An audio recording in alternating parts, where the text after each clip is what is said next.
Okay, cool. Let's please. Okay.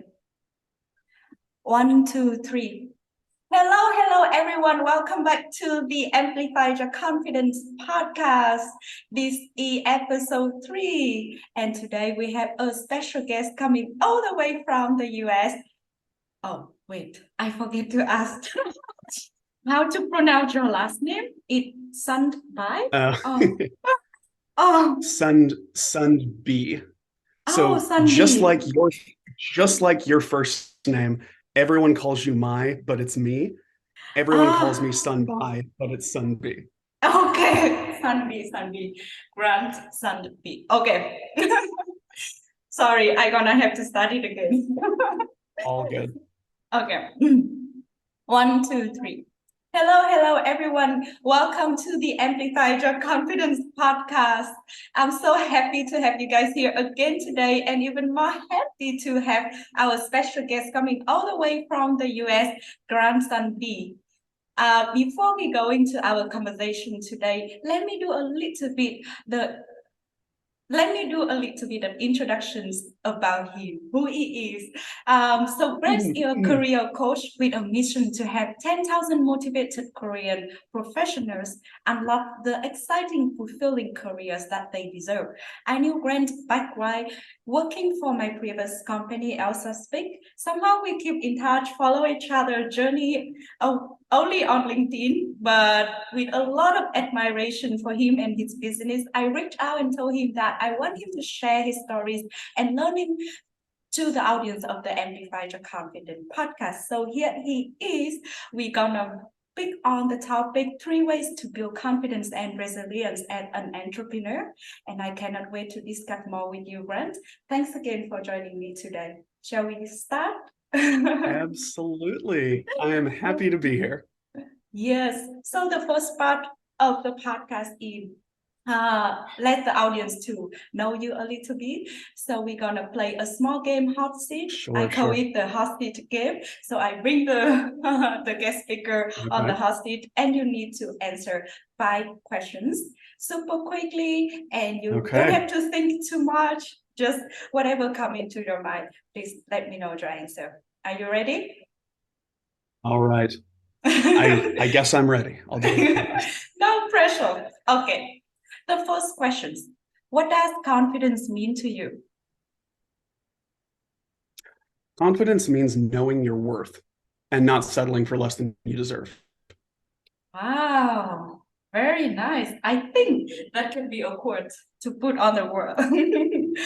And the second one, how you overcome your negative thoughts?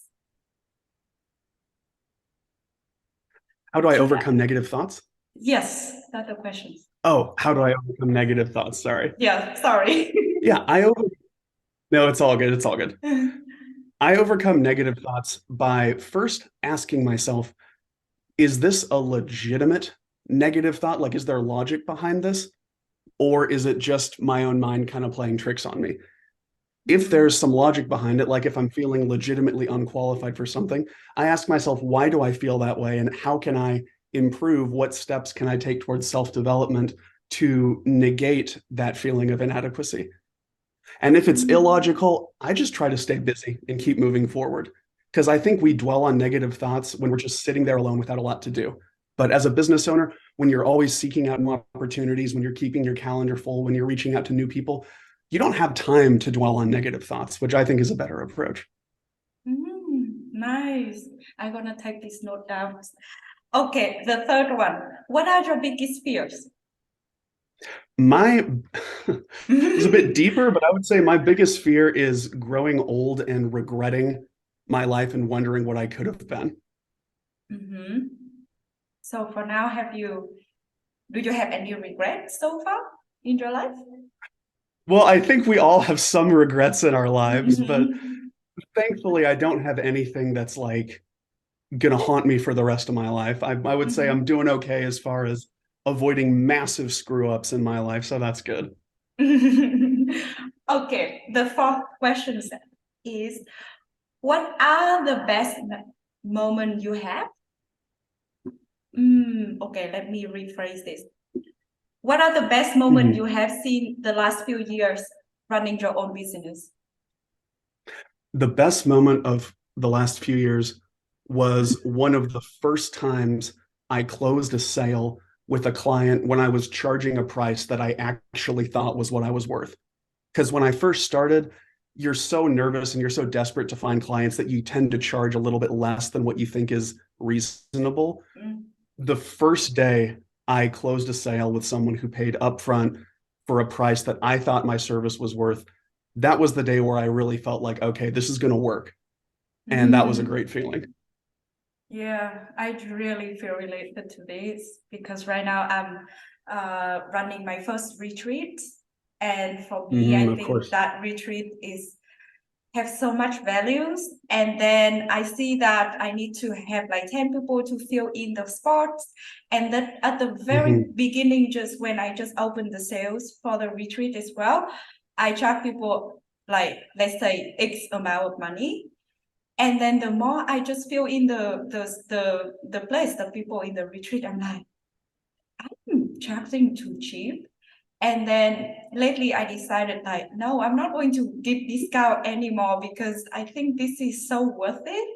And then the last few hmm weeks, I started to sell the original price that I want. And actually, the people buy it and people bought it It's a without great even feeling. thinking, yeah. And I'm like, That's I'm worth awesome. it. Yeah.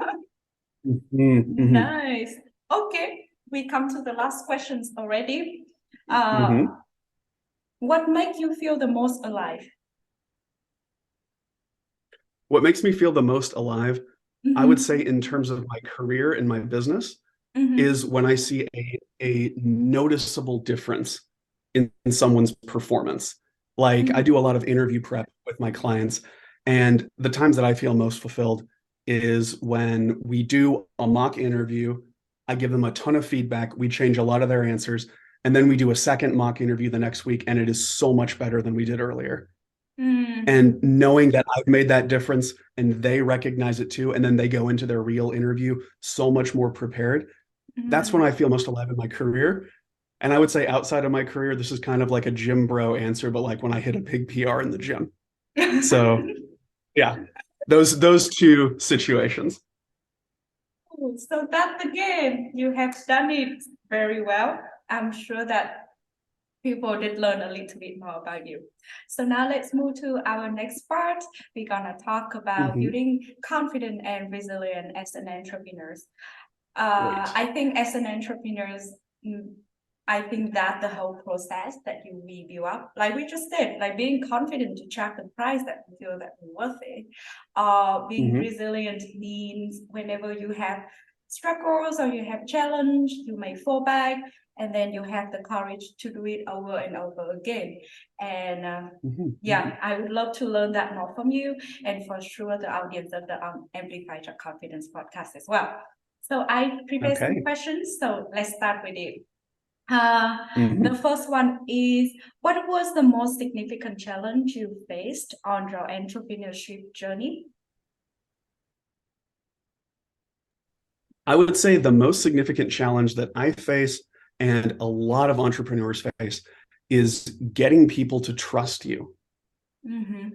If you have a business where your target clients tend to be strangers before you Mm-hmm. meet, and if Mm-hmm. it's 100% online, the Yes. absolute biggest key to standing out is going to be trust and believability. Mm-hmm. I used to think that to stand out as an entrepreneur, I had to make a bigger promise. Like, Mm-hmm. for example, if there's a program that says we'll get you your dream job in 6 months, I thought I need to say we'll get you your dream job in 3 months. I thought the Mm-hmm. key was having this bigger and bigger promise. But think of it like this. Every day we get spam messages that are like, there's this new crypto, invest and you'll get $1 million, or invest in this real estate, and you ignore all of them even though they're massive promises, but there's no trust. Mm-hmm. Whatever you're selling, if people don't believe you, it doesn't matter how big your promise is, they're not going to buy. And Mhm. so I would say one of the biggest challenge entrepreneurs face, no matter where you're at in your journey, is you have to get people to trust you and believe in whatever you're selling. Mm, very good point. And then the following up questions is, how did you actually overcome it? Because building trust is, I believe it not like you're not going to do it by day one when the client maybe fire Mhm, you. mhm, So how have you been doing it to build the trust mhm. in between you and your clients and also like your potential clients because of course they need to know you first, right? Of course, of course. So I'm pretty active on LinkedIn and a little bit on YouTube, but mostly on LinkedIn. And I think one of the best ways to build trust is to post and share insight you have that really proves that you know your audience, Mm, especially if you can challenge limiting or incorrect beliefs that they have. So here's an example from my business. This can maybe illustrate the point a little better. mhm, My main business that I focus on, like me said earlier, is helping Koreans get jobs at international companies. I help people mm, get out of Korea, get jobs in the Netherlands, the UK, Canada. And a very common belief that my target clients have before working with me is that they have to be a fluent English speaker. And so they spend years taking these grammar based or conversational English classes, mhm, when in reality, it is important to be able to communicate on some level. But what is so much more important is being able to articulate your value. mm, If you're a great example of this, me, if you were a native English speaker, but you were mhm. not as passionate as you are, you weren't as likable, and you didn't have the business skills you have, you would not be as successful as you are today. Yes. Yeah. Those other things, like native speaking me without your business skills and great personality, that person's not successful. You Correct. need to have those business skills. You need to be able to communicate enough that you can share them, and you need to have the personality and passion that proves you really care about whatever industry you're in. That's what I focus on. That's what I share in my content on how to do those things. And maybe some people are confused about why I'm not focusing on grammar, but for the right people, they realize this is completely correct. And I'm kind of going against what a lot of conventional English schools are saying. And the Mhm, right people will recognize that and they'll start to trust me over alternatives who might be pitching similar services. mhm, That's one way. The other way is as soon as you can, get testimonials. And mhm, I would say with testimonials, quality matters just as much as quantity, probably even more. mhm, If you can get maybe 3 to 5 really interesting video or written testimonials from people that are saying, I've tried so many similar services. This one is by far the best. I had this huge problem. They solved it for me. Now my life is so much better. Here's why. mhm. That's going to be a lot more valuable than someone just saying, yeah, I highly recommend Grant. And it's a Yeah. single sentence without any Mhm, details. mhm, So I would say getting quality testimonials, really proving that you know your audience, and sharing insight that is true but might go against the mainstream. Those are mhm. some great ways to build trust. I'm gonna take notes again to the Is that a good answer? funding.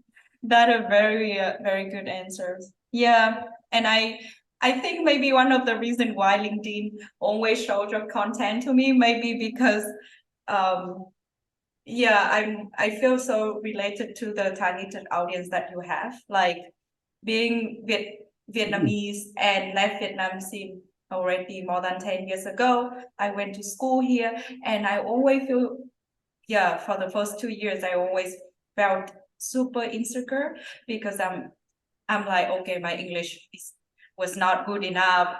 People always listen to my accent. Mhm, mhm. For the first time, I needed to do a presentation in front of the school. I was super terrified, even when I had my first Sure, job. sure.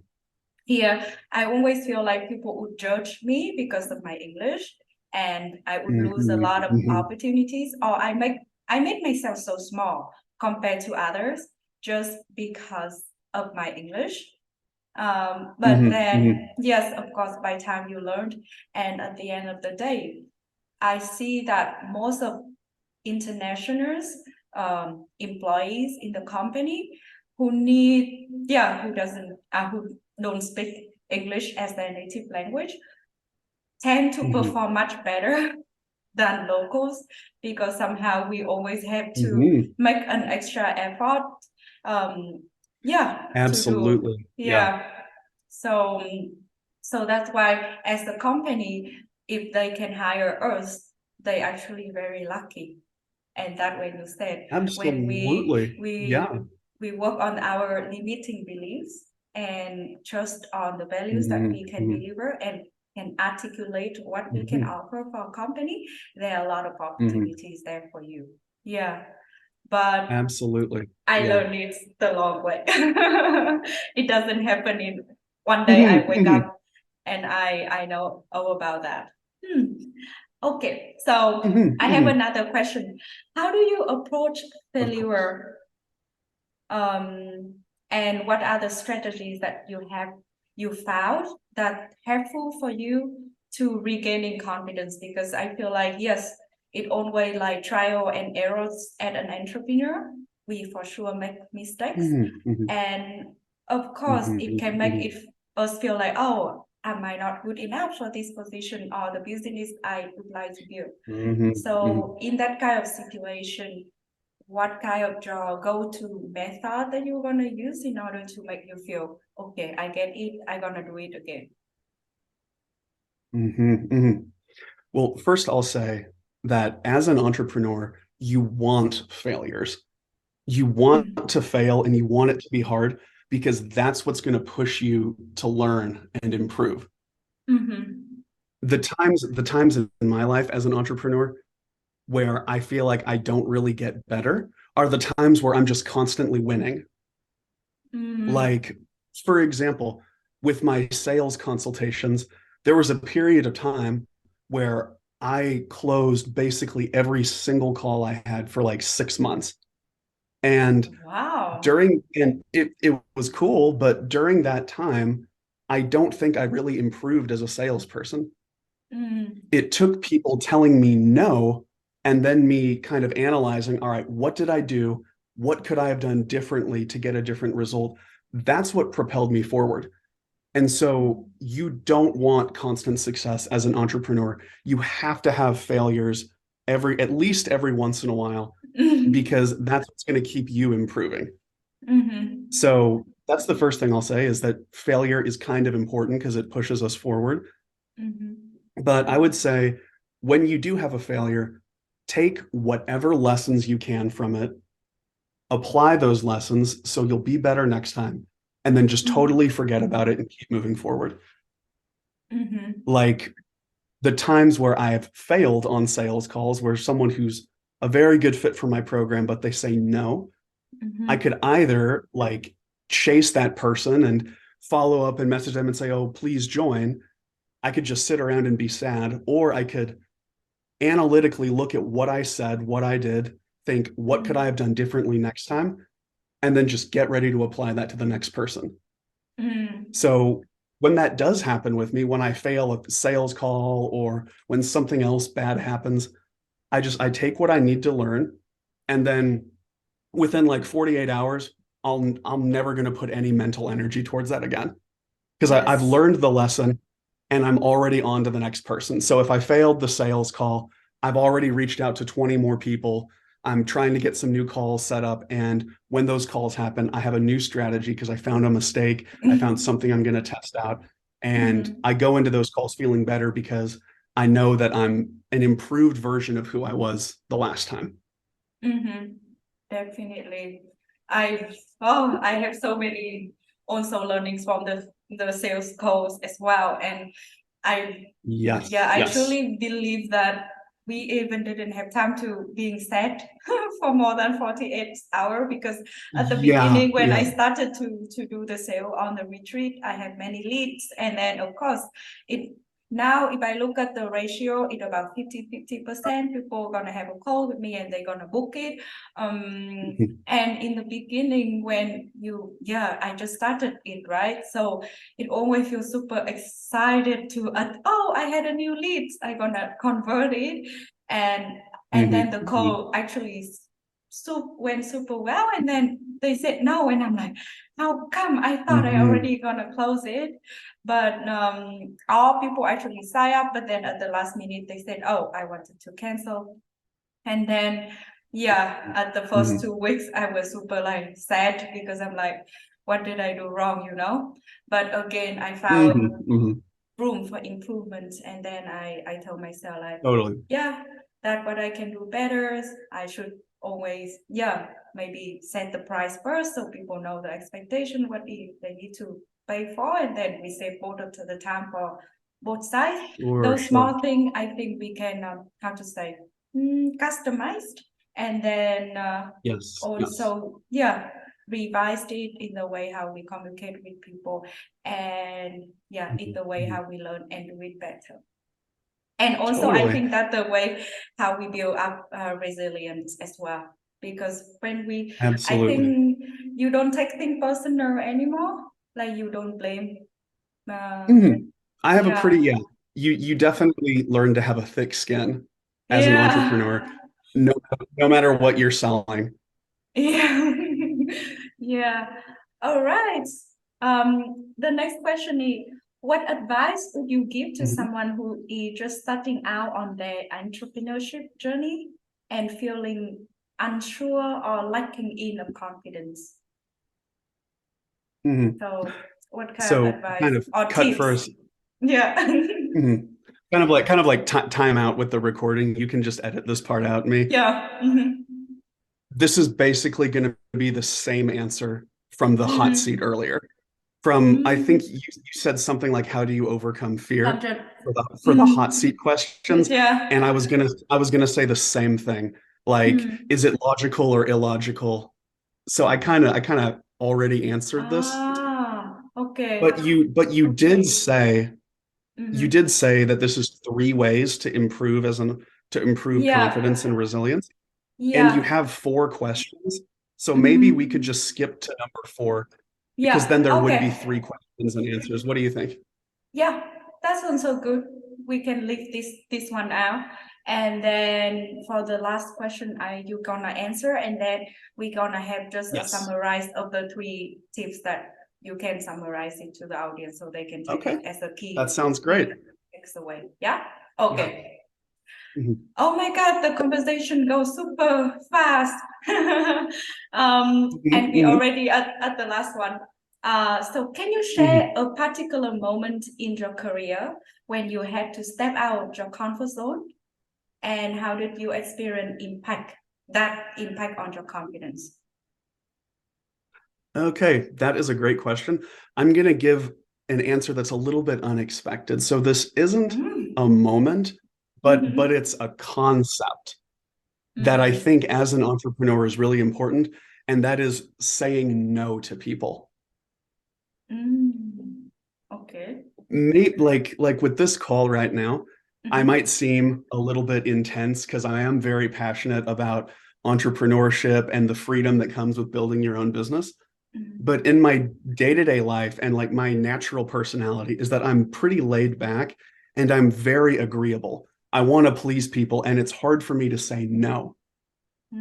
But as an entrepreneur, and really as any successful person, your most valuable resource is going to be your time. And when people ask you to do things or make offers to you that aren't in alignment with where you're going in your life, I think it's important to have the confidence to say no to those offers, even if it feels uncomfortable, because it's easier to just say yes and please the other person and keep the relationship going. So earlier we talked about the importance of accepting rejection. When people say no, you have to have that thick skin. You also have to be able to give rejection. because if I said yes to every single person that reached out to me for any reason, I would have like no time whatsoever because I would just be constantly doing all these different things. And Mm-hmm. something I've noticed with most of the really successful entrepreneurs I know and people that have mentored me that I know through my network, they're usually not these incredible geniuses or with this amazing charisma. But the one skill all of them have is that they are so efficient with their time. Mm-hmm. They put their energy towards whatever will make the most impact and drive the most value for their business. And for everything else that's not as important, they either don't do it or they pay somebody else to do it. Mm-hmm. And so if you want to scale up as a business owner, or really, I think if you want to accomplish anything, time is going to be one of your most valuable resources. And when you value that, you're going to have to say no to some opportunities, even things that maybe would be okay to do, Mm-hmm. but just don't serve you right now. So that would Mm-hmm. be me coming out of my comfort zone because when I started, it was really hard for me to say no to people, but Mm-hmm. out of necessity, that's a skill I've developed over time. Wow, I think this is one of the best advice or like a reminder that I need to hear. Great, because great. like you said, yeah, saying no is not easy, but definitely when you're Hmm. saying yes to the thing it not align with what you want to do or achieve or what you Hmm. actually align with your values, at the end of the day, yeah, is you don't feel comfortable at all and you put yourself in the position Hmm. that you are actually not happy uh, to do it. And this this actually one of the things I wrote down in my journal in the beginning of Hmm. 2023. Like this year, I'm gonna learn how to say no better.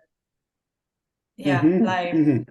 actually just take in what uh yeah what align with me or worth my time, because like you said, time Hmm. is Hmm. money and time is actually the have limitation, and we need to use it very, very well. Especially we have a lot on our plates and we want to cross oh that yeah, like we want to get it done. Hmm. Totally. So as is that the last questions? Um I think shall we summarize it? Because we I think everything that you shared, I definitely take out of the three things, three tips Okay. that Hmm. to build confidence and resilience as an entrepreneur. Hmm. I'm gonna try to Hmm. summarize it so the audience can take it after listening to this whole conversation, and maybe they can already put it in their life. Uh, Great. but feel free to correct me if I say something Okay. not correct. Hmm. So I Hmm. think the first thing is to define what illogical and illogical in the way how you see things. If it's true or it's not true. And if it's true, how you can actually make it better. And if it's not true, then don't sit on these negative thoughts anymore. Otherwise, it's gonna just Hmm. hold you back and waste your time. The second thing Hmm. is Hmm. how to bounce back and gain confidence after receive no from your potential clients or your clients, um, and how to frame it. Can you help me with this? I can help you with this. Yeah. Yeah. So first keep in mind that you want to have those failures because Mm-hmm. that's what's going to progress you forward.